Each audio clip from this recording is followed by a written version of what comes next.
Fala pessoal, tudo bem? Sejam bem-vindos a mais um relatório de gestão aqui do ZAG11, o hedge fund das agros. Hoje eu e o Losnak vamos comentar um pouquinho sobre as principais movimentações do mês de fevereiro de 2025. Certo. Vamos lá então, pessoal.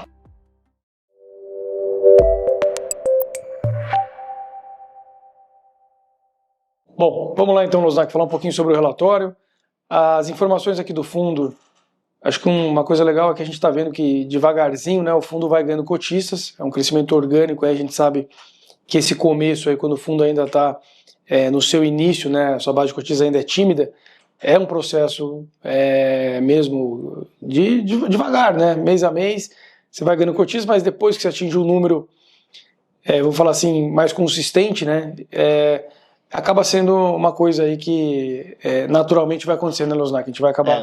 Acho que o grande caso é o GGR, né? Realmente, assim, estão com 150 mil cotistas, acho que vão ver, né, se realmente o ZAG chega nesse patamar um dia, mas a ideia é realmente que vai crescendo realmente de uma maneira muito mais forte, né? Exato. Como o Losnak falou, a gente tem o GGR-C11 aqui, que é o nosso fundo mais conhecido e maior da casa, mas que a gente também, né, acompanhou um crescimento ao longo da sua vida. Então é normal o fundo ter, né, esse início desafiador, mas a gente acredita que com o tempo aqui a gente vai conseguir mostrar o trabalho da gestão, mostrar o diferencial nosso e com isso ter cada vez mais cotistas, né? Sobre o valor aqui, a gente tem, apesar de ter um fundo com pouca liquidez, a gente tem um valor de mercado hoje acima do patrimonial, algo um pouco não muito comum nos dias de hoje, né, Losnak? Que a gente tem visto muito desconto aí no mercado, mas isso reflete, acho que o cotista que está hoje posicionado no fundo sabe o valor que tem dentro do fundo, porque são ainda poucos cotistas, né? Então eles conseguem ter ainda essa visão mais de dentro, né? De saber que, que não é um fundo só de papel, que tem cotas de FIIs, CRIs, mas que também tem tijolo aqui dentro, né? Quase meio a meio, daqui a pouco a gente fala do portfólio, e com desenvolvimento, né? Que visa capturar esse ganho aí entre o custo e o valor de mercado, para que no futuro a gente consiga, quando reavaliar os ativos, né, mostrar que de fato o portfólio do fundo vale mais do que o patrimonial de hoje, né? Sim. Então vamos falar aqui um pouquinho dos comentários iniciais, né? Acho que o macro continua aí a questão do fiscal, né, da inflação, do fiscal.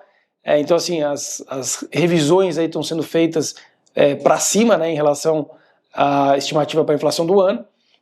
O Boletim Focus, né, que é divulgado mês a mês, já está 5,65, só que agora em março já foi para 5,68, então mês a mês a gente está vendo essas projeções aí subirem.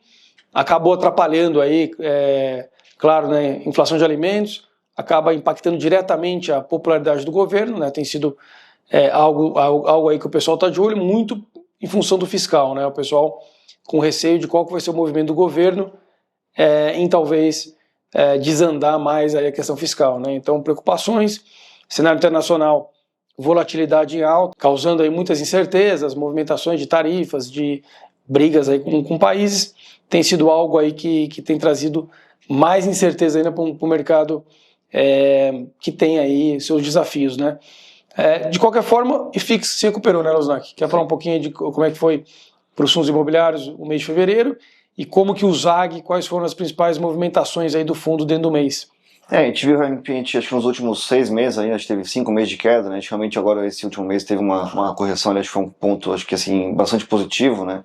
E acho que a gente até brinca, assim, acho que assim, tem realmente assim, uma luz no fim do túnel, né? Acho que assim, as coisas realmente, assim, acho que não vão, né? Assim, acho que piorar para sempre, a gente viu, né, que esse mês de fevereiro dá, acho que uma direção ali, e acho que o grande ponto, né, assim, acho que falando também mais de macro, né, que todo mundo está começando a questionar agora realmente até onde que os juros vai, né, então acho que todo mundo ficou muito negativo com uma alta de juros ali, né, indo para 19%, 17%, 18%, tá vendo realmente que agora estão questionando qual vai ser a última alta, né, então acho que está realmente um momento mais positivo, né, acho que assim, né, as coisas pararam de piorar, né, Pedro? Pararam de piorar, exatamente. É um ponto, assim, acho que importante, né? E a gente viu realmente, assim, acho que de maneira geral, né, assim, acho que tanto, assim, acho que olhando para o nosso, assim, universo, assim, né, de fundos imobiliários, né, assim, muito FII de CRI, né, excessivamente descontado, né, a gente viu também, acho que muito FOF, né, também, acho que assim, que também aloca em ativos, né, assim, que também estão descontados, né, assim. O duplo desconto do FOF, né? Preços atrativos, né, então acho que a gente vê realmente, assim, acho que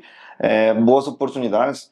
e também como, vamos dizer assim, né, e uma coisa que a gente até comentou nas redes sociais, né, Pedro, assim, acho que enquanto o GGR ganhou muita liquidez, né, ao longo dos últimos meses, a gente viu realmente outros fundos perdendo muita liquidez. Então, quando o investidor grande quer sair daquela posição, realmente ele vende a qualquer preço, né, e realmente isso machuca muito. Então, a gente tem que realmente esperar, né, vamos dizer assim, ter paciência, né, fazer alocações ali de maneira mais paulatina, né, que aí realmente a gente consegue, acho que fazer uma boa alocação, né, assim, uma montagem, né, de portfólio, assim, acho que com paciência, mas assim, acho que bastante positiva, né. Então acho que olhando para o ZAG, né, acho que a gente realmente tinha, né, vamos dizer assim, essas obrigações que a gente tinha, né, com as SPEs, né, realmente a gente acabou vendendo mais do que comprando nesse mês, mas que de maneira geral realmente a gente está com um olhar, assim, acho que mais positivo, né, do que negativo os preços atuais ali dos fundos imobiliários, né, com destaque, como eu falei, né, tanto para fundo de CRI quanto para fundo, né, de fundos, né. Quer dizer, parte da reciclagem do portfólio foi para que a gente pudesse aportar nas SPEs, né? Isso. Então, enquanto as obras ainda não estavam chamando tanto capital, a gente estava alocado em alguns fundos, né? Muitos deles fundos que a gente chama de fundo caixa, né? Sim. Para eventualmente não ter aí dificuldade em sair da posição, então você acaba deixando uma parcela ali de mais liquidez, né, em fundos caixa, mesmo sendo FIIs, né? Tem fundos aí que são considerados mais estáveis e mais líquidos. A gente acabou fazendo uma reciclagem, aportando 3 milhões e 300 em SPS, a gente já fala das obras, e junto com isso reduziu um pouco a posição de FIIs de crise, né? Isso. Legal. Bom, acho que vale a pena você também comentar um pouquinho, Losnak, que em janeiro a gente teve um resultado bem forte, né, do fundo. Fevereiro, de outra forma, a gente foi prejudicado um pouco, não só por não ter um não recorrente aí de janeiro, mas também alguns fundos do portfólio, como aqui o LZC, né, você vai falar um pouquinho, reduziu momentaneamente, né, o rendimento, e acho que vale a pena, até a sugestão, né, de colocar uma linha no próximo relatório de qual é vamos falar assim, o rendimento gerado no mês, né?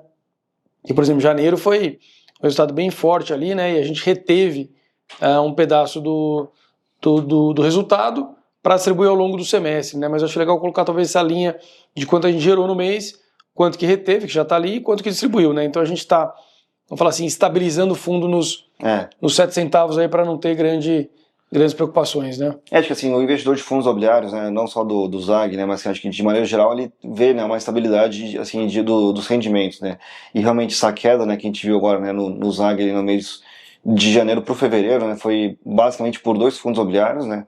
Como você comentou, o primeiro foi o FAMB 11, né, que a gente tem uma posição no FAMB 11. Ele fez um acordo com a Caixa. A Caixa, para quem não sabe, né, é uma antiga inquilino do FAMB 11, e ela deixou de pagar aluguel por alguns meses e saiu do imóvel. E ela, né, de maneira totalmente proativa, né, vamos dizer assim, conversou, né, com o administrador do fundo, na BTG, para pagar o saldo que devia, né? Então ela fez o pagamento. Realmente o FAMB 11, né, distribuiu para os cotistas esse janeiro, né? Referente a janeiro, né? Então assim foi dezembro e ele transitou em janeiro, né, no ZAG 11 ali. E depois realmente essa parte, né, que obviamente como a Caixa fez esse acordo, não vai ter, né, vamos dizer assim, outro acordo da Caixa mês que vem, daqui 10 meses, né? Então acho que teve esse ponto não recorrente que a gente recebeu em janeiro. E agora, né, realmente a gente fica nessa parte mais de amortização do fundo, né, que tem um dinheiro lá sobrando também, e também uma possível venda do único ativo do fundo, que é do Almirante Barroso, lá no Rio de Janeiro. Legal. E na parte do LZC, né, ele distribuía, né, assim, nos últimos 12, né, 24 meses ali, em torno de 1,15, 1,20, 1,25 real por cota mensalmente. E como ele incorporou, né, outros fundos, né, da mesma gestora, né, que era a LZM e o LZT, então ele realmente teve um efeito, né, vamos dizer assim, de aumento de cotas, né, ele recebeu os ativos, né, que esses ambos fundos possuíam, mas por uma questão de descasamento, né, de datas ali, o fundo anterior já tinha recebido rendimento, então não poderia receber de novo, né? Então foi uma questão mais de descasamento de dados ali. É normal isso quando faz incorporação, né? Você recebe o portfólio do fundo, mas o rendimento ficou, né, já no fundo anterior, não pode ser incorporado. Então... Só que você tem mais cotas para distribuir. Então geralmente tem um descasamento aí de um mês aí que acontece, né, quando incorpora fundos. Então acho que teve esse problema, né, acho que foi assim, a gente conversou assim, com a gestão ali, realmente não teve nenhum problema assim específico de inadimplência de CRI, né, de realmente fundo não pagando rendimento, foi uma questão realmente mais de descasamento, né, que tem muito fundo, né, Pedro, que paga no último dia útil do mês, tem fundo que paga nos primeiros dias do mês, como o caso do GGR, tem fundo que paga mais ou menos no meio do mês, que é o caso do ZAG, e tem fundo realmente que paga no final do mês ali. Cada um tem a sua data, né? Então sim, você tem essa incorporação, né? Tem esse efeito de descasamento, né? E só para resumir, então, o LZC distribui por volta de 1,20. Ele pagou 0,39, né? 0,39, e agora em março, que a gente já está gravando em março aqui, ele já anunciou... É 1,54,7, então realmente foi um rendimento mais de 3 vezes mais do que ele pagou, né, no mês anterior. Então realmente bem forte. Foi uma coisa assim, e pela nossa percepção, olhando a carteira dele, né, incorporada, vai ficar realmente acima de R$1 ali, 1,10 ali nos próximos meses. Ele até realmente frisou em relatório gerencial, né, que tem um lucro acumulado relevante, então ele não queimou todo esse lucro acumulado agora, né, com esse 1,54 ali. Então acho que assim, nos próximos meses, né, assim, pegando março, a gente vai realmente, acho que, voar mais assim, numa parte mais de voo de cruzeiro do fundo, né, em termos de rendimento de fundos imobiliários, né. Teve esses dois pontos ali que foram um pouco fora da curva ali, né, na parte tanto de janeiro que foi positivo, quanto fevereiro que foi negativo. A gente acha que março ali vai ser algo mais assim, próximo da normalidade, né? Mais estável, né? Bom, falando aqui do dividendo, né, então a gente distribuiu 7 centavos, o dividend yield aí por volta de 0,78 ao mês. Lembrando, pessoal, esse fundo, né, a gente já fala do portfólio, mas como ele tem uma parcela grande em ativos imobiliários e 2 deles em desenvolvimento, a tese, de fato, do fundo era ter uma distribuição recorrente não tão alta, para quando os ativos em desenvolvimento estiverem prontos, né, a gente ter tanto essa reposição, né, do rendimento recorrente, quanto um possível ganho de capital. O primeiro ativo do fundo que está ficando pronto agora, a gente já fala, é o Colégio Ética em Londrina, um BTS, né? Então vai começar a entrar a receita dele, deve já contribuir para a melhora dos rendimentos. O segundo ativo está numa fase mais preliminar, mas esse segundo ativo tem um potencial ganho de capital muito interessante, né? Então a gente já aborda isso. De qualquer forma, né, o fundo tem uma performance aí, quando você olha o valor da cota mercado mais rendimentos do período, né, acumulado de 22%, que apesar de estar superando aí inflação e FIX, né, está abaixo do CDI, porque a gente está no pior momento possível para ser comparado ao CDI, né? Fundos em baixa e CDI em suas máximas, né? Então, aqui a gente queria falar, né, basicamente meio a meio, né, Luznak, entre FIIs e ativos, né, um pouquinho de ações também em renda fixa, e a gente fala um pouquinho dos FIIs, como é que está essa alocação em tijolo, híbrido, só para dar um panorama da estratégia hoje.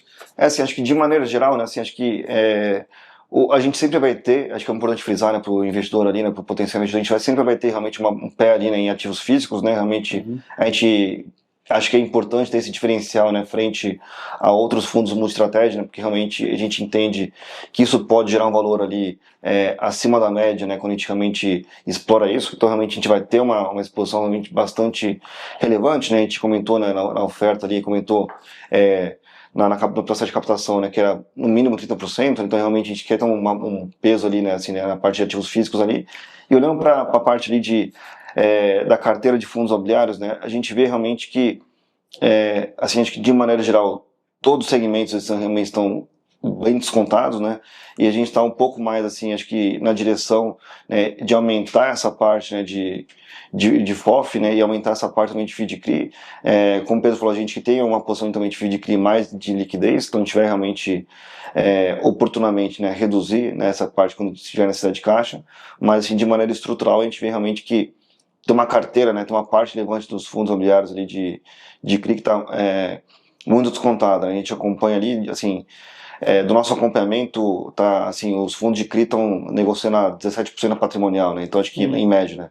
Então realmente é algo bem, assim, acho que punitivo em relação, assim, óbvio, né, Pedro, que alguns fundos imobiliários, né, tiveram um problema com a inadimplência, mas também acho que mesmo a gente, assim, levando em conta isso, né, excluindo, assim, esses fundos mais desafiadores, né, a grande maioria realmente está com excesso de penalidade. Então a gente acredita que o carrego é bom, que o fundo imobiliário, né, paga mensalmente ali, e também a gente entende que existe um potencial de retorno, né, de ganho de capital em fundo de CRI que não é o usual, né? Sim. Então a gente está vendo realmente essa toada, né, vamos assim, para mais assim no foco, né, de fundos e fundo de CRI na nossa pizza ali de alocação, né? Legal. Lembrando, pessoal, que a gente faz a análise aqui do VP ajustado, né? A gente não pega simplesmente o valor patrimonial de um fundo de recebível, por exemplo, e tem ele como base, né? A gente pega as operações que estão com problema, né, Losnak? Isso.